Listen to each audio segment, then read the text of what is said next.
Graça e paz. São duas palavras e duas realidades, acima de tudo realidades, que nós encontramos na revelação de Deus nos Evangelhos e que nós encontramos em todo o Novo Testamento e em toda a Bíblia. Na graça nós sabemos que recebemos da parte de Deus tudo aquilo que é a sua vontade, tudo aquilo que é o seu propósito, tudo aquilo que é e faz parte do seu desejo de nos conceder, não por causa das nossas virtudes e méritos que efetivamente não os temos. A paz é aquela tranquilidade, a tranquilidade no nosso coração, nas nossas emoções, na nossa razão, no nosso pensamento e no nosso espírito. Aquela tranquilidade que não depende das circunstâncias e das situações. Portanto, a todos aqueles que neste momento estão connosco, uma vez mais, graça e paz da parte de Deus, nosso Pai, de Jesus Cristo, seu Filho e do seu Espírito.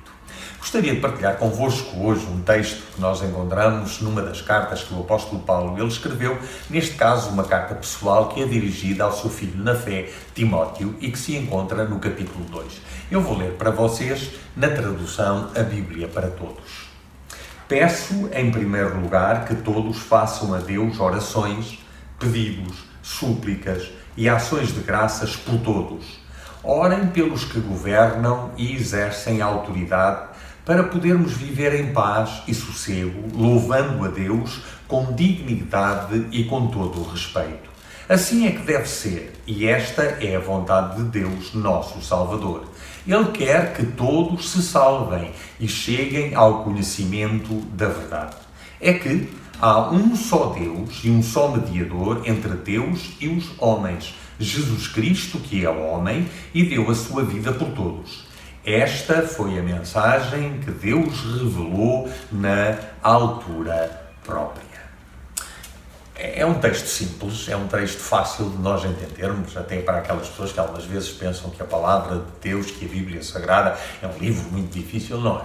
De facto, pode ter aqui ou acolá algum ponto em que poderemos ter mais alguma dificuldade, mas sempre nós vamos chegar àquela que é a verdade, a essência daquilo que o texto nos diz. Mas neste caso, aquilo que Paulo nos apresenta é um pedido, até interessante, porque não é feito de uma forma diretiva, é um pedido que ele nos apresenta e é um pedido com um sentido muito pertinente. Antes de tudo, antes de qualquer coisa, ele diz: peço em primeiro lugar que todos façam a Deus orações, pedidos e súplicas e ações de graças por todos. E não é apenas por causa de nós estarmos a viver neste momento no confinamento e numa situação de pandemia, por causa deste vírus que está a trazer tanto sofrimento e tanta pressão em todos os sentidos, a todos nós e particularmente àqueles que se encontram em autoridade e em relação a todos aqueles que se encontram envolvidos na saúde. Não é apenas nestas circunstâncias e situações, é para todos os momentos. Por isso, a oração, que é a nossa relação com Deus, o nós falarmos com Deus, não apenas nós, de alguma maneira, falarmos e ouvirmos, e acima de tudo ouvirmos, porque há muitas notícias que muitas das vezes nos causam receio, nos causam medo, nos deixam apreensivos, mas quando nós falamos com Deus, aquela dimensão que nós falámos anteriormente, da graça e da paz, ela nos alcança. E o apóstolo Paulo, que era um homem de oração, está a dizer-nos para que, antes de tudo mais, nós façamos orações, súplicas, intercessões e ações de graças também, porque muitas das vezes só pensamos em pedidos e não pensamos em ações de graças. E até no momento que nós estamos a viver, há tanta ação de graças, há tantas coisas que nós podemos agradecer a Deus pelo aquilo que Ele é, por aquilo que Ele faz, mas também por todos aqueles que nos rodeiam, em termos de família e também em termos de todos os agentes, de todas as pessoas que neste momento elas estão a contribuir para debelar esta situação, para enfrentar este inimigo invisível nesta guerra sanitária. E depois ele acrescenta que devemos orar pelos que governam e exercem a autoridade, e isto com o propósito de podermos viver em paz e em sossego. E na realidade, quando efetivamente nós confiamos, que nós também agradecemos a Deus, porque consideramos que quando os cientistas eles descobrem e descobriram estas vacinas e ainda estão no propósito de torná-las cada vez mais efetivas e encontrar até outros possíveis remédios, na realidade nós sabemos que isso também é resultado da graça divina, na inteligência que Ele concede, que normalmente uma vacina demoraria 10 anos a ser conseguida, e neste caso em um ano ou menos de um ano nós temos várias propostas, várias vacinas que neste momento já estão a ser distribuídas e já estão a ser dadas nos nossos hospitais e também nos lares, e damos graças a Deus por isso. Mas não devemos esquecer, quando muitas das vezes é mais fácil criticar, muitas vezes é muito mais fácil apontar falhas e erros, nós devemos, acima de tudo, interceder por aqueles que se encontram em autoridade, sobre cujos ombros se encontra o peso de acudir, de procurar planear, de procurar também envolver todos nesta mobilização coletiva na qual todos nós devemos participar como cristãos, tendo todos os cuidados que nós devemos ter, mas também através da oração. E depois o apóstolo Paulo, ele, pelo Espírito Santo, nos diz para nós louvarmos a Deus, ou seja, tudo isto também, a nossa oração nos leva a nós termos o ambiente, a nós termos as condições para nós podermos louvar a Deus com dignidade e com todo o respeito. E dando aqui só apenas um pequenino salto, e não é assim tão grande, ele depois acaba por dizer algo extremamente importante.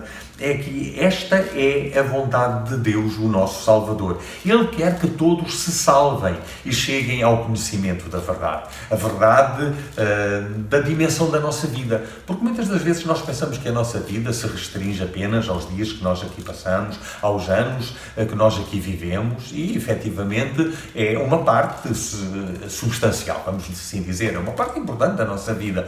Gostamos da vida que nós aqui vivemos enquanto estamos neste planeta, que Deus ele preparou para nós. Mas a nossa vida não se resume a isso. A nossa vida, ela começa aqui, mas é uma vida que está destinada à eternidade. E Deus deseja que nós passemos essa eternidade na sua presença. E isso já não é alguma coisa que depende de Deus, porque Deus já fez tudo para que isso possa acontecer. Agora depende de nós de aceitarmos essa salvação, de aceitarmos esse salvo-conduto, esse passaporte. Todos nós sabemos agora o que são as fronteiras que estão fechadas, mas em relação ao céu, Jesus Cristo, ele abriu-nos a porta. Ou seja, a fronteira, ela foi aberta. Já não existe esse impedimento. Mas, da nossa parte, é necessário que nós tomemos esse salvo-conduto, que é aquilo que Jesus Cristo ele realizou a nosso favor quando ele morreu e quando ele ressuscitou. E hoje, através de Jesus Cristo, porque depois o texto, ele continua dizendo: há um só Deus e um só mediador entre Deus e os homens. E este texto é tão importante para as nossas vidas. Muitas das vezes a religião, ela está à procura de encontrar mediadores e, infelizmente, até dentro da cristiandade isto tem acontecido. Mas a palavra de Deus, a Bíblia Sagrada, aquilo que o Espírito Santo nos diz, é que há um só Deus e um só mediador. Então não vamos perder tempo, não vamos nos entreter com, de facto, situações que não resolvem. E até, para mim, e penso que para todos, é lógico nós entendermos que, sendo Jesus Cristo Deus, Ele veio para que, como Deus, nos pudesse levar a Deus. Ou seja, se nós, como seres humanos, não podemos chegar lá, Deus ele veio ao nosso encontro. Então, a palavra de Deus, ela nos diz que há um só Deus e um só mediador entre Deus e os homens, Cristo, que é homem e deu a vida por todos. Ou seja, para que todos nós possamos ter esta certeza absoluta de uma relação pessoal com Deus, que nós possamos ser o templo também da sua habitação, no qual Ele está presente também, que nós possamos nos dirigir a Deus como o nosso Pai, nós possamos viver nesta dimensão de graça e de paz e possamos viver na certeza da eternidade. Lutamos aqui pela vida, mas acima de tudo e antes de tudo, nós temos uma certeza absoluta, é que com Deus nós estamos seguros e que com Deus nós vivemos aqui e vivemos por toda a eternidade. Que Deus abençoe a todos.